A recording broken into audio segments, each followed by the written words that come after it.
Dépression, déprime, coup de blues, il est difficile d'y échapper à l'époque actuelle. Nous allons parler aujourd'hui dans ce dossier d'une dépression particulière, la dépression récurrente. Alors on va déjà rappeler un chiffre concernant l'ensemble des dépressions, donc quelles que soient ces dépressions, une personne sur 10 souffrira d'une dépression au cours de sa vie. Une dépression qui se traduit par une tristesse permanente, par des troubles du sommeil, avec soit une insomnie à la fin de la nuit, un réveil précoce, ou bien à l'opposé, un besoin de sommeil excessif. L'appétit est souvent également diminué, une grande fatigue persiste malgré le repos. La personne dépressive n'a plus confiance en elle, ses activités habituelles ne l'intéressent plus, elle a du mal à se concentrer, et puis également on note des troubles sexuels et fonctionnels. Alors tous ces signes qui surviennent plus chez la femme que chez l'homme, bien sûr, ne sont pas forcément associés. Et puis surtout, il faut dire qu'il existe plusieurs formes de dépression en fonction en fait de l'évolution de la maladie. Il y a la dépression classique, dite aiguë, qui fait souvent suite à un deuil ou à un stress important. Elle dure de 6 à 8 mois au maximum et elle guérit grâce à une bonne prise en charge. On parle de guérison lorsqu'il n'y a plus aucun signe dépressif pendant une durée de 6 mois. A l'inverse, le dépressif chronique, lui, ne parvient pas à échapper réellement à la tristesse et aux autres signes de dépression. Il fait des rechutes, les épisodes s'enchaînent avec plus ou moins d'amélioration entre les deux. Et ce type de dépression n'est lié à aucune cause identifiable. Et puis il y a une troisième forme de dépression, celle dont il s'agit aujourd'hui, la dépression récurrente. Oui, qui se définit par une répétition des épisodes dépressifs qui sont séparés de 2 mois au moins de guérison. Alors ça concerne surtout les hommes à l'approche de la cinquantaine. En moyenne, il y a de 4 à 6 récidives en l'espace de 20 ans. Certains facteurs, comme un âge élevé, semblent augmenter les risques de récidive.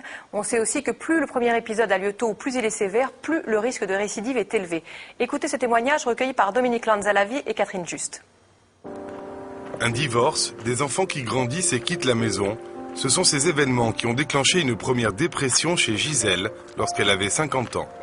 C'était la première fois que je ressentais ces angoisses qui font un mal horrible, qui vous habitent le corps.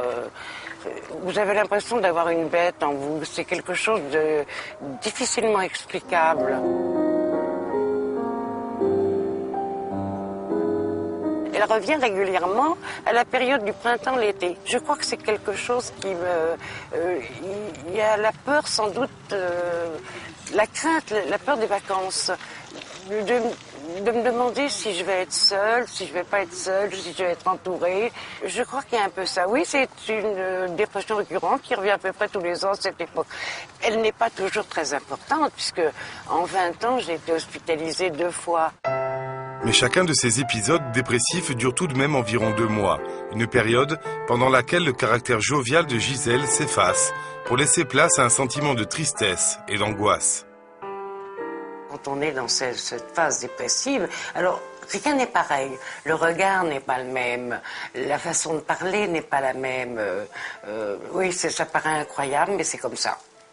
On est une autre personne. Moi, je suis quelqu'un d'assez énergique, assez... Et là, j'ai l'impression d'être un gros légume. L'entourage ne peut pas comprendre. Je pense qu'on ne peut pas comprendre la dépression. C'est pas une maladie qui se voit. Tout le monde vous dit bouge-toi un peu, te laisse pas aller. Mais c'est ça le propre de la dépression, c'est se laisser aller, justement. Se laisser aller, se laisser tomber dans cette espèce de gouffre. Un gouffre duquel Gisèle parvient à chaque fois à s'extraire, en espérant un jour ne plus y retomber. Car ses nombreuses rechutes ne lui ont pas fait perdre son optimisme. Je pense qu'un jour ce sera terminé, je sais pas quand. Et je trouve qu'il est temps. Il serait temps. 20 ans, c'est long. Oui, 20 ans, effectivement, c'est long. Les causes de la dépression sont multiples. Il y a les événements douloureux que l'on vit dans l'existence. Il y a également des anomalies biochimiques ou encore des origines génétiques. Alors, concernant la génétique, des études menées par une équipe de l'université de Pittsburgh, en Pennsylvanie, ont trouvé chez des femmes un lien entre les dépressions chroniques et une région spécifique du chromosome numéro 2, ce qui expliquerait que les femmes soient plus sujettes aux dépressions chroniques que les hommes. Il y a aussi un caractère réellement héréditaire dans les maladies psychiatriques. On parle même parfois de familles à dépression. Et dans ce cas-là, l'affection se transmet de génération en génération. Et on parle aussi d'une origine biochimique que les chercheurs ont pu repérer grâce à l'étude des antidépresseurs. Ils agissent en effet sur les messagers du système nerveux, les neurotransmetteurs. Et les dépressions seraient liées à une mauvaise transmission de la sérotonine, de la dopamine et de la noradrénaline, d'où l'efficacité de certains antidépresseurs qui modulent la quantité de ces neurotransmetteurs. Pour revenir sur le traitement de la dépression, il comporte 2 volets, un médicamenteux et un psychologique. La prescription doit de toute façon être très encadré. On a vu effectivement qu'il pouvait y avoir des risques, notamment suicidaires en début de traitement chez les jeunes. Donc maintenant, on l'encadre de manière très stricte. Ce traitement doit être suffisamment long. Il faut le poursuivre, même après les premiers signes d'amélioration. Ça, c'est très important. En parallèle, il est essentiel que le patient soit vu très régulièrement par un professionnel. Différentes sortes de psychothérapie permettent d'adapter le suivi psychologique au patient et à sa dépression. De nombreuses études ont confirmé l'efficacité pour 80% des malades de cette association médicaments-psychothérapie.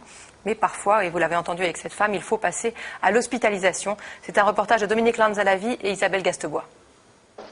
Des psychiatres, une psychologue, des infirmières et des étudiantes. C'est toute une équipe qui se présente chaque jour au chevet des dépressifs hospitalisés. Eh bien, bonjour.